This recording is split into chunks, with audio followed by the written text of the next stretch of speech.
Let's see. Next game on the list, we have Minnesota -2.5 at the LA Chargers. This game to me has trap game written all over it. Now, we saw the Chargers punch the Green Bay Packers in the face. To be fair, I do think the Minnesota Vikings today are the better team in that division, although Green Bay won earlier in the season. I think Minnesota needs Adam Thielen to feel comfortable in this game. If they come into this game just assuming they're going to run over the Chargers, it's not going to happen. When I say run over, I mean walk over them, like beat them handily. It's not going to happen, okay? The Chargers' defensive line is good. The Chargers got some help back at safety. The offense is starting to figure things out, basically, in their dual back role. Keenan Allen's always good. Phillip Rivers, if he doesn't throw 4 interceptions, is dangerous.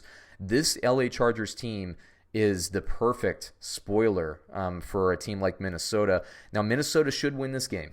By all rights, they should win this game, but they better be prepared, and I hope for their sake Adam Thielen plays because I think they need them. This week I have Kirk Cousins downgraded as a non-start. Usually I'm very high on him, not this week.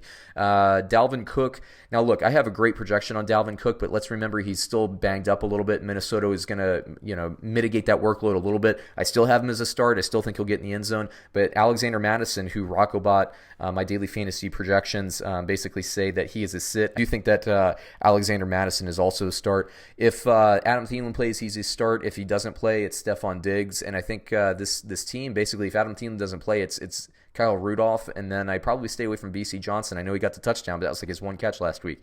Minnesota's going to have a hard time if they don't have Adam Thielen helping out, basically stretching the field. So we'll see. Fingers crossed. Most important thing, though, is preserve his health and make sure he's fine for the playoff run.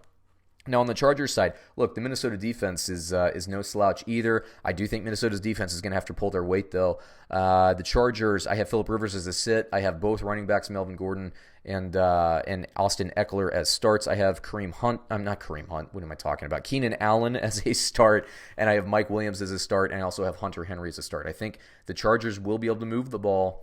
Minnesota's going to have to answer. So, Minnesota fans, I know you always hammer me on this channel. I do like Minnesota. Remember, I picked them to make the playoffs, basically finish second division, make the playoffs. So, I like to be right, so I hope I am. But Minnesota, don't sleepwalk through the Chargers, man. Learn what happened to Green Bay earlier in the year. You can easily get punched in the face if you underestimate this team. They have all the talent in the world, the Chargers do. I just don't think they're well coached, and so they don't always get the most out of their teams every week. Minnesota, I do think, is well coached.